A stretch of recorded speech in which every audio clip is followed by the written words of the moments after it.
This is a free lesson from the Photography Masterclass, which has over 20 hours of amazing content to help you become a better photographer.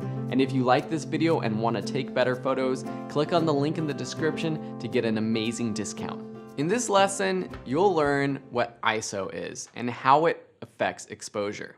ISO, spelled out ISO, can be pronounced ISO or ISO, and depending on where you are in the world, you might hear both, and both can be used. ISO is the level of sensitivity of your camera to the light that hits the sensor. So the light travels through the aperture, remember, through your shutter, and then it hits your camera's sensor. It's basically a digital way of increasing or decreasing the exposure of your image. Increasing the ISO makes it brighter, while decreasing makes it darker.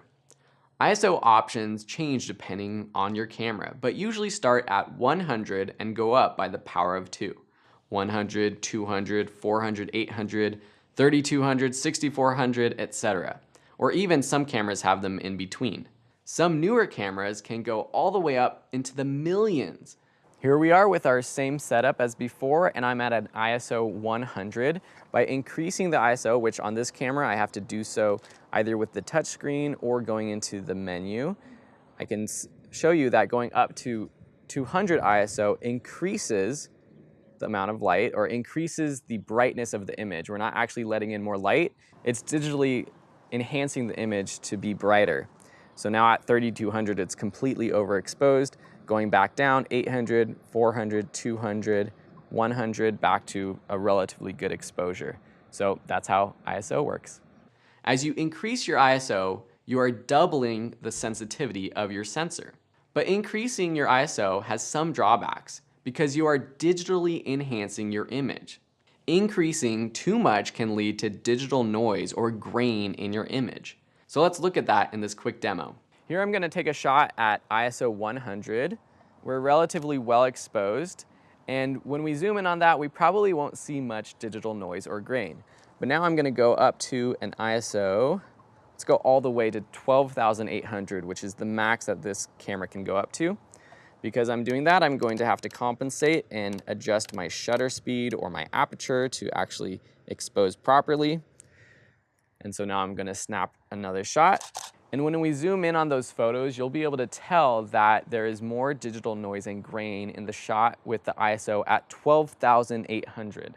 With your camera, you should go out and see what ISOs are good and which ones have a lot of noise and grain. And for you as an artist, how much noise and grain can you live with your photos and know that you shouldn't go above a certain ISO?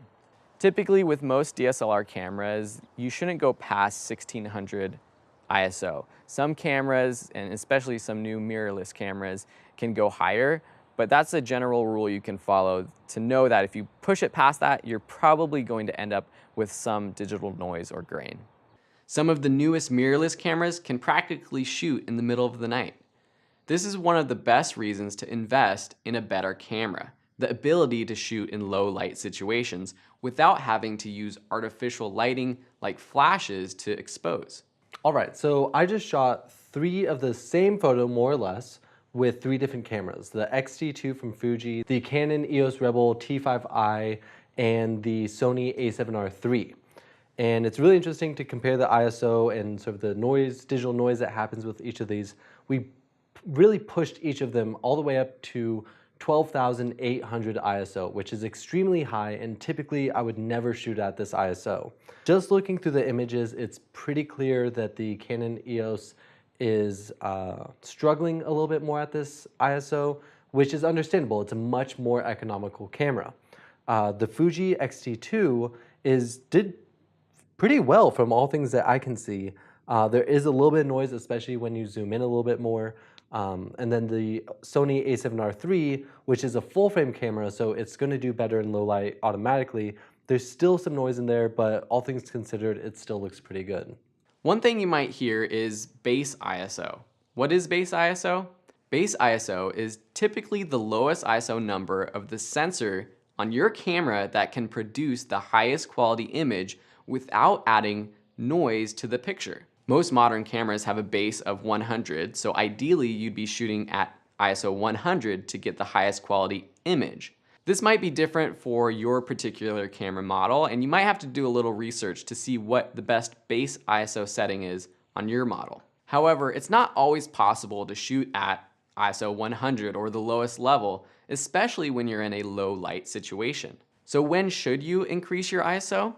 If you're shooting inside or at night, decreasing your shutter speed and opening up your aperture might be the first thing you want to do, but it might not be enough to get a properly exposed image.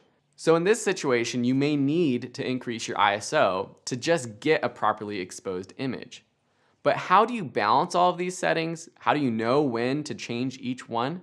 That's coming up in the next lesson on the exposure triangle when we put it all together. Thanks again for watching this free lesson from the Photography Masterclass. We hope that you enjoyed it. And if you did, we have the full class ready and available for you to watch right now. So if you want to take better videos, click on the link in the description to get an amazing discount. The original Photography Masterclass was taken by over 150,000 amazing students who have gone on to become professional photographers and win photography competitions using the skills learned in the class. And this class is a complete redo that is better than ever with more content that will help you take better photos. Again, if you like this video and you want over 20 additional hours of lessons and content just like this that will help you take better photos than ever before, click on that link in the description and enroll in the class. We can't wait to see you inside.